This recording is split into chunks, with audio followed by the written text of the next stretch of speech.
پاکستان نے اپنی diplomatic effort سے پوری دنیا کو حیران کیا، دورے کر رہے ہیں فیلڈ مارشل اور شہباز شریف صاحب اپنی ٹیم کے ساتھ. It's a moment for Pakistan, اور ایران نے بھی کہا کہ ہم صرف پاکستان کے اوپر اعتبار کرتے ہیں اور ہم کہیں اور نہیں جائیں گے. ان دوروں کی ٹائمنگز کتنی اہم ہے، اور جن معاملات پہ ایران اور امریکہ کے درمیان ڈیڈ لاک ہے، کیا وہ کلیریفائی ہو گئے کہ یہی معاملات ہیں جن کے اوپر ڈیڈ لاک ہیں؟ کیونکہ پہلے جب ہم نے اس کے اوپر مختلف لوگوں سے بات کی تو انہوں نے کہا کہ یہ تو میکسیملسٹ پوزیشن ہے، جب مزید میٹنگز ہوں گی تو ایونچولی منظرنامہ بالکل بدل جائے گا کہ کون کیا چاہتا ہے. پاکستان نے جو پہلا دور مذاکرات کا کروایا تھا وہ بڑا کامیاب رہا تھا. میں سمجھتا ہوں اس وجہ سے کہ 47 سال سے امریکہ اور ایران کے قائدین ایک دوسرے کے ساتھ آمنے سامنے بیٹھ کر نہیں ملے تھے. وہ یا جو ہے میڈیٹرز کے ذریعے ملتے تھے، یا جو درمیان میں انٹرمیڈیریز تھے ان کے ذریعے بات چیت ہوتی تھی ان کی. اور جو آخری ان کا معاہدہ ہوا تھا 2015 میں، joint comprehensive plan of action, وہ جو ہے صدر ٹرمپ نے ختم کر دیا تھا. تو اس وجہ سے اور پھر یہ جو ہے خطرناک جنگ شروع ہوئی، اور اس خطرناک جنگ کے نتائج سے آپ واقف ہیں کس طریقے سے پوری کی پوری دنیا ہل گئی. تو پاکستان نے بڑی محنت کی، اور اس کے بعد جو ہے یہاں ایک مذاکرات کا میز سجایا، ایک وینیو دیا دونوں ممالک کو. وہ ایک دوسرے کے سامنے بیٹھے، اپنی پوزیشنز بتائی، اور اس کے بعد یہ کہا کہ کیا وہ قبول کر سکتے ہیں، کیا نہیں کر سکتے. میں سمجھتا ہوں کہ بہت سا فاصلہ یہاں طے کر لیا گیا تھا، کم از کم اعتماد سازی کے حوالے سے. اور لیکن اس کے بعد جو ہے ساری دنیا میں رپورٹنگ شروع ہو گئی کہ یہ مذاکرات ناکام ہو گئے. یہ بات درست نہیں ہے. یہاں بنیاد رکھی گئی تھی، وفود اپنے کیپٹلز میں گئے، مزید مشاورت ہوئی، جو باقی سٹیک ہولڈرز ہیں ان سے مشاورت ہوئی، اور پھر جو ہے پاکستان نے دوبارہ مذاکرات کی بحالی کے لیے یا اس کے بعد جو ہے دونوں فریقین کو ایک دوسرے کے قریب لانے کے لیے کوششیں شروع کر دی. تو اب جو ہے جو الجھے ہوئے مسائل ہیں ان کے بارے میں اچھی خبریں آ رہی ہیں. ایک طرف مثال کے طور پر یہ کہہ رہا ہے کہ جو نیوکلیئر معاہدہ ہے اس میں بہت سے معاملات طے ہو رہے ہیں. کم از کم جو امریکہ کے صدر ہیں وہ خوش نظر آ رہے ہیں. پاکستان نے امریکہ کا ہاتھ بٹایا، کیونکہ ہمارے C D S field marshal Asim Munir he is in Tehran and is talk to the president, اس کے بعد اسپیکر، پھر جو ہے وہ پاسداران انقلاب کی قیادت کے ساتھ گئے کہ ملے ہیں جا کے.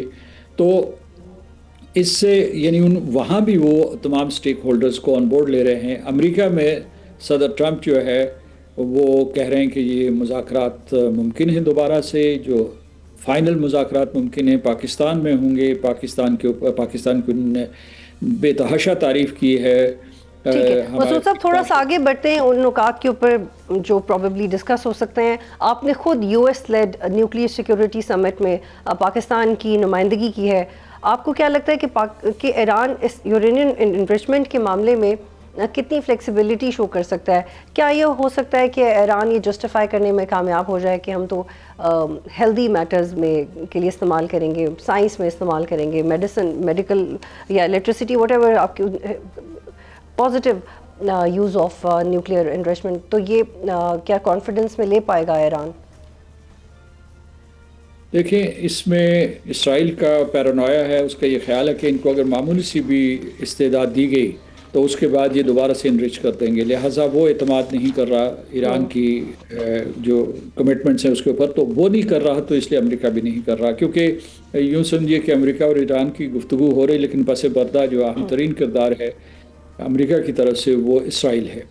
اور اس لیے جو معاملات الجھ رہے ہیں. لیکن صدر ٹرمپ نے یہ کہا ہے آج ہی، جو ہے انہوں نے جو کل وہاں بیان دیا اس میں کہا کہ جو نیوکلیئر ڈسٹ ہے اسے جو ایرانی اس امریکہ یا کسی دوسرے تیسرے ملک کے حوالے کرنے کے لیے تیار ہے. یعنی امریکہ کے لیے تو ان کے لیے ممکن نہیں ہوگا، لیکن کسی روس نے پیشکش کی ہے کہ وہ نیوکلیئر سٹاک پائلز جو ان کے 440 kg انرچ یورینیم ہے اس کو لینے کے لیے تیار ہے. تو کوئی درمیانی راستہ نکل رہا ہے. کس حد تک کامیاب ہوگا، کیونکہ ان کی شرائط کچھ اس قسم کی تھی کہ وہ دونوں کے لیے ناقابل قبول تھی. جیسا کہ آپ نے کہا کہ ایران کا یہ اصرار ہے، کیونکہ وہ نیوکلیئر نان پرولیفریشن ٹریٹی کا رکن ہے، تو اس کا یہ حق بنتا ہے کہ وہ سول یوسز جو ہے سویلین یوسز آف نیوکلیئر پاور ہیں ان کو استعمال کرے. وہ توانائی ہو، وہ زراعت ہو، میڈیکل اپلیکیشنز ہوں اس کی، تو اس کے لیے وہ تیار ہے. لیکن یہ کہ اس سے بالکل یکسر دستبردار ہو جائے، اس کے لیے وہ تیار نہیں ہوگا. تو امریکہ بھی جو مسعود صاحب سمجھتا کی ہے کیا کوئی ایسی ایگزامپل سیٹ ہو سکتی ہے؟ فار ایگزامپل ماضی میں ساؤتھ افریقہ نے پہلے نیوکلیئر ہتھیار بنائے اور بعد میں انہیں والنٹیرلی ڈسمینٹل کیا. وہ ساؤتھ افریقہ تھا. اب ایک فرق ہے ساؤتھ افریقہ، وینزویلا اور ایران کے ایٹیٹیوڈ میں. کیا ایران مکمل طور پہ اس کے اوپر تیار ہوگا، یا ایسا کوئی معاہدہ ہو سکتا ہے کہ ٹھیک ہے سویلین انرجی کے لیے آپ کام جاری رکھ سکتے ہیں؟ جو ساؤتھ افریقہ اور ایران میں فرق یہ ہے کہ اس نے یعنی کم از کم یہ جو IAEA کا کہنا ہے، اور جو امریکہ کی ایک کیبنٹ کے رکن تلسی گبارڈ، انہوں نے جو ٹیسٹمنی دی تھی کہ ان کے مطابق ایران نے نیوکلیئر ویپنز نہیں بنائے.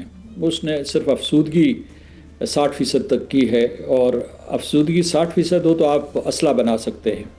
لیکن گزشتہ برس امریکہ نے جو حملے کیے تھے اصفہان، نتنز اور فردو کے اوپر، اس کی وجہ سے ان کا پورا وہ جو سینٹریفیوجز تھے، پورے کا پورا جو انرچمنٹ کا انفراسٹرکچر ہوتا ہے وہ تباہ و برباد ہو گیا ہے.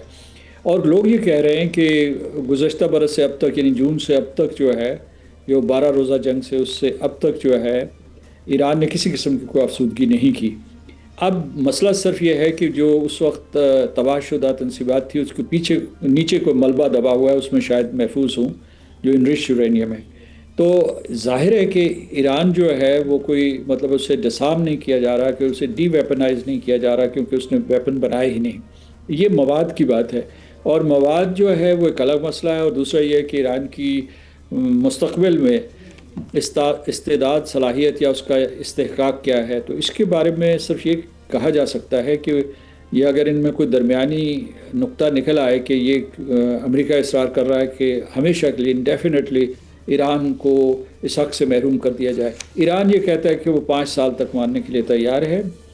تو شاید ان کے درمیانی کوئی نقطہ آ جائے. کوئی ابھی جو ہے یہ چونکہ اتنے حساس مذاکرات ہیں، اس کی تفصیلات یا بلکہ جو بیسکس ہیں وہ بھی جو ہے پبلک نہیں ہو رہی ہیں. اور یہ صرف جو ہے اس وقت سینہ بسینہ چل رہی ہیں، یا جو ہے خفیہ ذرائع سے، خفیہ مینز کے ذریعے ان کو جو ہے ایک دوسرے تک پہنچایا جا رہا ہے.